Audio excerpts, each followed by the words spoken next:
नमस्कार विद्यार्थी मित्रांनो, सर्वांचं स्वागत आहे आपल्या MPSC टाइम्स या यूट्यूब चॅनलमध्ये. मिशन कंबाईन पूर्व परीक्षा 2024 फेब्रुवारी 2023चं हे टार्गेट क्रमांक 14 आहे चालू घडामोडीचं. तर वेळ जाण्याआधी सर्व व्हिडिओज तुम्ही पाहून घ्या. चालू घडामोडी हा स्कोरिंग विषय आहे, हा तुम्हाला पूर्व परीक्षा काढून देण्यामध्ये निश्चितच सहाय्य करतो. त्याच्यामुळे सगळे व्हिडिओ झालेले जे आहेत ते तुम्ही थोडासा वेळ काढून सगळे एकदा बघून घ्या. नंतर लोड व्हायला सुरुवात होईल, नंतर तुम्हाला प्रेशर येण्याचे चान्सेस आहेत. तर आता सुरुवात करूया. तर बघा, पहिला प्रश्न काय, नॅशनल रिसर्च फाउंडेशन ही स्वायत्त संस्था आहे जी कोणत्या केंद्रीय मंत्रालयाच्या अखत्यारीत येते? तर याचं उत्तर आहे विज्ञान आणि तंत्रज्ञान मंत्रालय. तर नॅशनल रिसर्च फाउंडेशन ही एक स्वायत्त संस्था आहे जी विज्ञान आणि तंत्रज्ञान मंत्रालयाच्या अखत्यारीत येते. तर नॅशनल रिसर्च फाउंडेशन ही एक स्वायत्त संस्था आहे जी विज्ञान आणि तंत्रज्ञान मंत्रालयाच्या अखत्यारीत येते. केंद्रीय अर्थसंकल्प 2023-24 मध्ये नॅशनल रिसर्च फाउंडेशनसाठी भारतातील संशोधन आणि नवकल्पना वाढवण्यासाठी 2000 कोटी रुपयांची तरतूद जी आहे ही केलेली आहे. ठीक आहे, तर लक्षात ठेवा, नॅशनल रिसर्च फाउंडेशन विज्ञान तंत्रज्ञान मंत्रालयाच्या अखत्यारीत येते. पुढील प्रश्न बघा, एप्रिल-डिसेंबर 2022 दरम्यान भारतातील वस्तूंच्या निर्यातीसाठी कोणता देश सर्वोच्च स्थानी आहे? तर याचं उत्तर आहे USA, म्हणजे अमेरिका हा देश आहे, हा भारतातील वस्तूंच्या निर्यात स्थानी पहिल्या क्रमांकावरती राहिलेला आहे एप्रिल ते डिसेंबर 2022 या दरम्यानच्या कालावधीसाठी. तर वाणिज्य आणि उद्योग मंत्री पियुष गोयल यांनी सांगितलं की एप्रिल-डिसेंबर या आर्थिक वर्षात 59.7 अब्ज अमेरिकन डॉलरच्या व्यापारी मालाच्या निर्यातीसाठी अमेरिका भारताचे सर्वोच्च गंतव्यस्थान म्हणून उदयास आलेला आहे. त्यापाठोपाठ UAE म्हणजे संयुक्त अरब अमिराती 23.31 अब्ज US डॉलर्स, नेदरलँड्स 14.1 अब्ज US डॉलर्स, चीन 11 अब्ज US डॉलर्स आणि सिंगापूर आणि बांगलादेश प्रत्येकी 9 अब्ज US डॉलर्स हे अशा रँकिंग आहे त्यांची. ठीक आहे, म्हणजे पहिला आहे अमेरिका, त्याच्यानंतर आहे UAE संयुक्त अरब अमिराती, नंतर आहे नेदरलँड, मग आहे चीन आणि मग आहे सिंगापूर आणि बांगलादेश संयुक्त.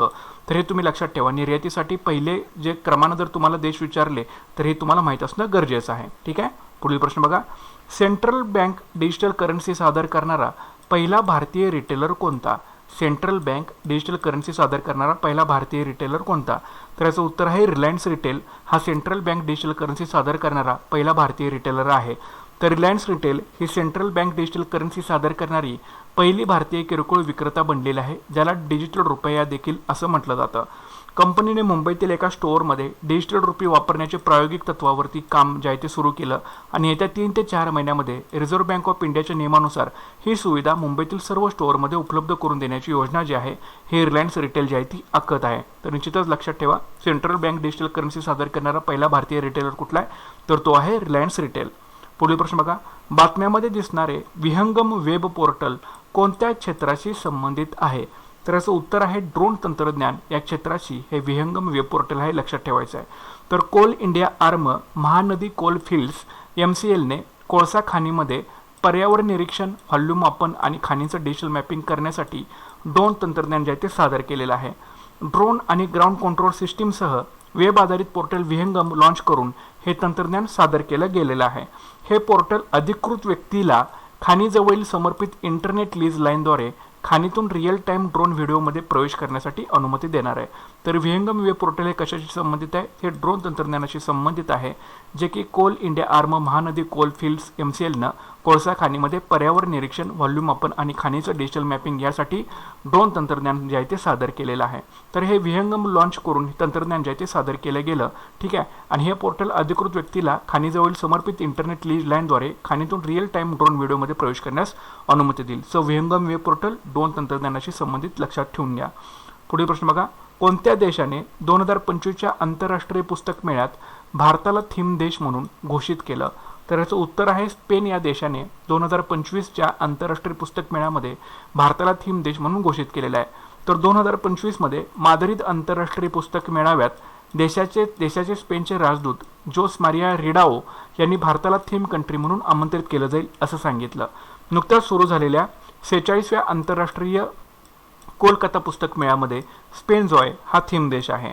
दोन्ही देशांमधील सांस्कृतिक देवाणघेवाणीचा भाग म्हणून स्पेनने बंगालमधील 5 विद्यापीठांना पुस्तके जे आहेत ते दान केलेले आहेत. ठीक आहे, तर कोणत्या देशाने 2025च्या आंतरराष्ट्रीय पुस्तक मेळ्यात भारताला थीम देश म्हणून घोषित केलं? उत्तर आहे स्पेन. तर 46व्या आंतरराष्ट्रीय कोलकाता पुस्तक मेळ्यामध्ये स्पेन जो आहे हा थीम देश आहे आणि दोन्ही देशांमधील सांस्कृतिक देवाणघेवाणीचा भाग म्हणून स्पेननं बंगालमधील 5 विद्यापीठांना पुस्तके जी आहेत ही दान केलेली आहेत. ठीक आहे, आणि भारत जो आहे हा 2025 आंतरराष्ट्रीय पुस्तक मेळ्याचा थीम देश असेल असं कोणी सांगितलं? स्पेनचे राजदूत जोस मारिया रेडाव यांनी सांगितलेलं आहे. ठीक आहे, तर लक्षात ठेवा. पुढील प्रश्न बघा, कोणत्या देशाने फेडरल पर्सनल स्टेटस लॉ नावाचे नवीन कौटुंबिक कायदे आणले? तर याचं उत्तर आहे संयुक्त अरब अमिरात या देशाने फेडरल पर्सनल स्टेटस लॉ नावाचे नवीन कौटुंबिक कायदे जे आहेत ते आणलेले आहेत. तर संयुक्त अरब अमिराती मध्ये राहणाऱ्या गैरमुस्लिमांसाठी फेडरल पर्सनल स्टेटस लॉ म्हणून ओळखल्या जाणाऱ्या नवीन कौटुंबिक कायद्यांचा एक संच अंमलात आला. हे कायदे गैरमुस्लिम प्रवासी किंवा UAE मध्ये राहणाऱ्या परदेशी लोकांना लागू होतील आणि कौटुंबिक कायद्याचे विविध पैलू जसं की विवाह, घटस्फोट, मुलांचा ताबा, वारसा, इच्छापत्र आणि पितृत्व समाविष्ट करतात. UAEच्या न्यायिक प्रणालीतील नवीन सुधारणा अबुधाबीच्या नागरी कौटुंबिक न्यायालयीन प्रणालीपासून उद्भवतात, जे गैरमुस्लिम जोडप्यांना शरिया कायद्याचे पालन न करता घटस्फोट किंवा लग्न करण्यास परवानगी देतं. तर या गोष्टी तुम्ही लक्षामध्ये ठेवून घ्या. आंतरराष्ट्रीय घडामोडीवरचा प्रश्न आहे. तर कोणत्या देशाने फेडरल पर्सनल स्टेटस लॉ नावाचे नवीन कौटुंबिक कायदे अंमलात आणले? उत्तर आहे संयुक्त अरब अमिराती. पुढील प्रश्न बघा, बातम्यामध्ये दिसणारी बिंड योजना जी आहे BIND योजना कोणत्या मंत्रालयाशी संबंधित आहे? तर याचं उत्तर आहे माहिती आणि प्रसारण मंत्रालयाशी ही बिंड योजना जी आहे ती संबंधित आहे. तर माहिती आणि प्रसारण मंत्रालयासाठी अंदाजे 1100 कोटी रुपयांपैकी 600 कोटी रुपये नुकत्याच जाहीर केलेल्या ब्रॉडकास्टिंग इन्फ्रास्ट्रक्चर आणि नेटवर्क डेव्हलपमेंट म्हणजे बिंड योजनेसाठी वेगळे ठेवलेले आहेत. बिंडचा काय अर्थ आहे बघा, ब्रॉडकास्टिंग इन्फ्रास्ट्रक्चर आणि नेटवर्क डेव्हलपमेंट. योजनेचा एकूण खर्च 2500 कोटी रुपयांपेक्षा जास्त आहे. ठीक आहे, आणि देशातील सार्वजनिक क्षेत्रातील प्रसारणाला चालना देणं आणि ऑल इंडिया रेडिओ आणि दूरदर्शनसह प्रसार भारतीच्या पायाभूत सुविधांच्या विकासावरती लक्ष केंद्रित करणं असे या बिंड योजनेचं जे आहे ते वैशिष्ट्य आहे. तर निश्चितच लक्षात ठेवा, ही सायन्स अँड टेक याच्याशी रिलेटेड करंट अफेअरचा तुम्ही प्रश्न म्हणू शकता किंवा योजनेशी रिलेटेड सुद्धा तुम्ही याला कन्सिडर जे आहे ते करू शकता. तर बातम्यांमध्ये दिसणारी बिंड योजना कोणत्या मंत्रालयाशी संबंधित आहे? तर माहिती आणि प्रसारण मंत्रालयाशी संबंधित आहे. एकूण 2500 कोटी रुपयापेक्षा जास्त खर्च या बिंड म्हणजे ब्रॉडकास्टिंग इन्फ्रास्ट्रक्चर नेटवर्क डेव्हलपमेंटसाठी होणार आहे. तर त्यामधील 1100 कोटी रुपयापैकी 600 कोटी रुपये जे आहे हे नुकतेच जे आहे ते वेगळ्या जाहीर केलेल्या बिंड योजनेसाठी राखून ठेवलेले आहेत. ठीक आहे, आणि देशातील सार्वजनिक क्षेत्रातील प्रसारणाला चालना देणं आणि ऑल इंडिया रेडिओ आणि दूरदर्शनसह प्रसार भारतीच्या पायाभूत सुविधांच्या विकासावर लक्ष केंद्रित करणं हे या बिंड योजनेचे एक वैशिष्ट्य आहे. पुढील प्रश्न बघा, सहकार मंत्रालयाने कोणत्या मंत्रालयासोबत सामायिक सेवा केंद्रे म्हणून प्राथमिक कृषी पतसंस्था कार्य करण्यास सक्षम करण्यासाठी सामंजस्य करार केलेला आहे? बघा प्रश्न परत एकदा, सहकार मंत्रालयानं कोणत्या मंत्रालयासोबत सामायिक सेवा केंद्रे म्हणून प्राथमिक कृषी पतसंस्था कार्य करण्यास सक्षम करण्यासाठी सामंजस्य करार केलेला आहे? तर याचं उत्तर आहे इलेक्ट्रॉनिक्स आणि IT मंत्रालय. तर सहकार मंत्रालय, इलेक्ट्रॉनिक्स आणि माहिती तंत्रज्ञान मंत्रालय, नाबार्ड आणि CSE e governance services India limited यांच्यात सामंजस्य करारावरती स्वाक्षरी जी आहे ही झालेली आहे. प्राथमिक कृषी पतसंस्थाला सामायिक सेवा केंद्राद्वारे ऑफर केलेल्या सेवा प्रदान करण्यासाठी सक्षम करणं हे याचं मुख्य उद्दिष्ट आहे. PACSच्या 13 कोटी शेतकरी सदस्यासह ग्रामीण जनतेसाठी 300हून अधिक सेवा उपलब्ध करून जे आहेत ते दिल्या जाणार त्याच्या माध्यमातून. ठीक आहे, तर निश्चितच लक्षात ठेवा, सहकार मंत्रालयाने कोणत्या मंत्रालयासोबत सामायिक सेवा केंद्रे म्हणून प्राथमिक कृषी पतसंस्था कार्य सक्षम करण्यासाठी सामंजस्य करार केलेला आहे? इलेक्ट्रॉनिक्स आणि माहिती तंत्रज्ञान मंत्रालय प्लस नाबार्ड आणि CSE e governance services India limited यांच्यामध्ये हा करार झालेला आहे. तर प्राथमिक कृषी पतसंस्थेला सामायिक सेवा केंद्राद्वारे ऑफर केलेल्या सेवा प्रदान करण्यासाठी सक्षम करणं हे या कराराचं जे आहे ते उद्दिष्ट आहे. आणि PACAच्या 13 कोटी शेतकरी सदस्यांसह ग्रामीण जनतेसाठी 300हून अधिक सेवा उपलब्ध करून जे आहे ते या कराराच्या माध्यमातून जे आहे ते दिल्या जाणार आहे. तर निश्चितच लक्षात ठेवा. पुढील प्रश्न बघा, कोणते केंद्रीय मंत्रालय फेम विद्युत वाहनांचे जलद अवलंब आणि उत्पादन योजना लागू करते? तर याचं उत्तर आहे अवजड उद्योग मंत्रालय जे आहे हे फेम विद्युत वाहनांचे जलद अवलंब आणि उत्पादन योजना लागू करते. तर अवजड उद्योग मंत्रालय फेम जे की विद्युत वाहनांचा जलद अवलंब आणि उत्पादन योजना लागू करते. इलेक्ट्रिक वाहनांच्या खरेदीवर अनुदान देण्यासाठी सरकारने फेम योजनेसाठी अर्थसंकल्पीय तरतूद जवळपास दुप्पट केलेली आहे. कशासाठी? इलेक्ट्रिक वाहनांच्या खरेदीवरती अनुदान देण्यासाठी या सरकारने जे ते फेम योजनेसाठी अर्थसंकल्पीय तरतूद दुप्पट केलेली आहे. आणि अर्थसंकल्पानुसार चालू आर्थिक वर्षातील 2897 कोटी रुपयांच्या सुधारित अंदाजाच्या तुलनेत आर्थिक वर्ष 2024साठी फेम योजनेअंतर्गत अनुदान हे 5172 कोटी रुपये अपेक्षित आहे. 2020 मध्ये लॉन्च झाल्यापासून ही योजना अंतर्गत सर्वाधिक वाटप आहे. 2020 मध्ये ज्यावेळीपासून ही योजना लॉन्च झाली त्याच्यानंतर हे सर्वाधिक वाटप जे आहे ह्या योजनेसाठी ठेवलेलं आहे. किती? 5172 कोटी रुपये. तर निश्चितच लक्षात ठेवा. तर फेम हे विद्युत वाहनांचे जलद अवलंब आणि उत्पादन योजना जी आहे यासाठी अवजड उद्योग मंत्रालय जे आहे हे लागू योजना जी आहे ती न लागू केलेली आहे. ओके. आणि 2897 कोटी रुपयांच्या सुधारित अंदाजाच्या तुलनेत आर्थिक वर्ष 2024 साठी फेम योजनेअंतर्गत एकूण 5172 कोटी रुपये जे आहे ते अपेक्षित ठेवलेले आहेत. आणि 2020 मध्ये लॉन्च झाल्यापासून योजना हे अंतर्गत जे आहे ते याचं सर्वाधिक वाटप जे आहे ते होणार आहे. तर निश्चितच तुम्ही लक्षामध्ये ठेवून घ्या. पुढील प्रश्न बघा. आर्टिफिशियल इंटेलिजन्स स्टार्टअप अँथ्रोपिक AI मध्ये कोणत्या टेक कंपनीने जवळपास 400 दशलक्ष US$ जे आहे ते गुंतवलेले आहेत. बघा काय प्रश्न आहे.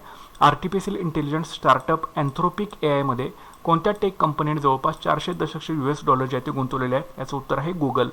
तर गुगलने आर्टिफिशियल इंटेलिजन्स स्टार्टअप अँथ्रोपिक AI मध्ये जवळपास 400 दशलक्ष US$ ची गुंतवणूक केलेली आहे. दोन्ही कंपन्यांनी भागीदारीची घोषणा केली ज्यामध्ये AI स्टार्टअप गुगलच्या क्लाउड कॉम्प्युटिंग सेवा वापरतील. अँथ्रोपिक CEO डॅरिओ अॅमोडिईने घोषणा केली की ते गुगल क्लाउडचा वापर विश्वासार्ह, व्याख्या करण्यायोग्य आणि स्टीअर करण्यायोग्य AI सिस्टीम तयार करण्यासाठी आणि एक मजबूत AI प्लॅटफॉर्म तयार करण्यासाठी करतील. ओके. तर बघा निश्चितच लक्षात ठेवा. आर्टिफिशियल इंटेलिजन्स स्टार्टअप अँथ्रोपिक AI मध्ये कोणत्या टेक कंपनीनं जवळपास 400 दशलक्ष US$ गुंतवलेले आहेत. तर ते गुगलनं गुंतवलेले आहेत. आणि दोन्ही कंपन्यांनी भागीदारीची घोषणा केली ज्यामध्ये AI स्टार्टअप गुगलच्या क्लाउड कॉम्प्युटिंग सेवा वापरतील. आणि अँथ्रोपिकचे CEO आहेत डॅरिओ अॅमोडिई यांनी घोषणा केली की ते गुगल क्लाउडचा वापर विश्वासार्ह, व्याख्या करण्यायोग्य आणि स्टीअर करण्यायोग्य AI सिस्टीम तयार करण्यासाठी आणि एक मजबूत AI प्लॅटफॉर्म तयार करण्यासाठी करतील. ठीक आहे. अँथ्रोपिक AI गुगल लक्षात ठेवा. तर अशा प्रकारचे 10 प्रश्न आहेत. आता पटकन आपण त्याचा रिकॅप बघूया. तर नॅशनल रिसर्च फाउंडेशन ही स्वायत्त संस्था आहे जी कोणत्या केंद्रीय मंत्रालयाच्या अखत्यारीत येते. उत्तर आहे विज्ञान आणि तंत्रज्ञान मंत्रालय. एप्रिल-डिसेंबर 2022 दरम्यान भारतातील वस्तूंच्या निर्यातीसाठी कोणता देश सर्वोच्च स्थानी आहे. उत्तर आहे USA. Central bank digital currency सादर करणारा पहिला भारतीय रिटेलर कोणता. Reliance retail. बातम्यांमध्ये दिसणारे विहंगम वेब पोर्टल कोणत्या क्षेत्राशी संबंधित आहे. ड्रोन तंत्रज्ञान. कोणत्या देशाने 2025च्या आंतरराष्ट्रीय पुस्तक मेळ्यात भारताला थीम देश म्हणून घोषित केलं. स्पेन. कोणत्या देशाने फेडरल पर्सनल स्टेटस लॉ नावाचे नवीन कौटुंबिक कायदे आणले आहेत. उत्तर आहे संयुक्त अरब अमिराती. बातम्यांमध्ये दिसणारी बिंड योजना कोणत्या मंत्रालयाशी संबंधित आहे. माहिती आणि प्रसारण मंत्रालय. सहकार मंत्रालयाने कोणत्या मंत्रालयासोबत सामायिक सेवा केंद्रे म्हणून प्राथमिक कृषी पतसंस्था कार्य करण्यास सक्षम करण्यासाठी सामंजस्य करार केला. इलेक्ट्रॉनिक्स आणि IT मंत्रालय. कोणते केंद्रीय मंत्रालय फेम विद्युत वाहनाचे जलद अवलंब आणि उत्पादन योजना लागू करते. उत्तर आहे अवजड उद्योग मंत्रालय. आर्टिफिशियल इंटेलिजन्स स्टार्टअप अँथ्रोपिक AI मध्ये कोणत्या टेक कंपनीने जवळजवळ 400 दशलक्ष US$ गुंतवलेले आहेत. उत्तर आहे गुगल. ठीक आहे. तर 2 ते 3 वेळा तुम्ही व्हिडिओ रिवाईज करून ऐका. सगळे व्हिडिओ डेलीच्या डेली बघत चला. करंट अफेअर्समध्ये जास्तीत जास्त तुम्हाला स्कोर करायचा असेल चालू घडामोडीसाठी आपले चॅनल जे आहे ते नक्कीच तुम्ही सबस्क्राईब करून ठेवा. जानेवारी आणि फेब्रुवारी 2023चं चालू घडामोडीचं टार्गेट आहे आपलं, जे की प्रत्येक महिन्याला तुम्हाला 2 महिन्याचं करंट अफेअर्स करावंच लागेल तर तुमचा सिलेबस जो आहे तो कव्हरअप होणार आहे. ठीक आहे. त्यासाठी तुम्ही आपलं चॅनल नक्की सबस्क्राईब करून घ्या. व्हिडिओला लाईक करा आणि जास्तीत जास्त शेअर करा. तर या व्हिडिओसोबतच आपण फेब्रुवारी महिन्यातील फेब्रुवारी 2023 मधील 14वा टार्गेट पूर्ण केलेलं आहे आणि 140 प्रश्न जे आहेत आपले फेब्रुवारी 2023 मधले संपलेले आहेत. 140 प्रश्न म्हणजे 140 चालू घडामोडीच्या न्यूज ज्या असतील हे आपण प्रश्न उत्तरच्या माध्यमातून आपण क्लिअर केलेले आहेत. त्यासाठीच तुम्ही झालेले सगळे व्हिडिओज बघत चला. नंतर जसे जसे व्हिडिओ होतील तसं तुम्हाला लोड येण्याचे चान्सेस असतात. त्याच्यामुळं शक्यतो जसे व्हिडिओ अपलोड होतील तसे तुम्ही डेलीच्या डेली बघत चला, म्हणजे तुम्हाला जास्त नंतर लोड येणार नाही चालू घडामोडीची प्रिपरेशन करताना. आणि चालू घडामोडी हा विषय तुमची पूर्वपरीक्षा काढून देण्यामध्ये निश्चितच तुम्हाला मदत करेल. त्यासाठी तुम्ही आपले जे होणारे चालू घडामोडी डेलीच्या डेली बघत चला. व्हिडिओला लाईक करा, शेअर करा आणि चॅनलवरती नवीन असाल तर नक्की चॅनलला सबस्क्राईब करून घ्या. भेटत पुढच्या लेक्चरमध्ये. Thanks for watching guys and all the best.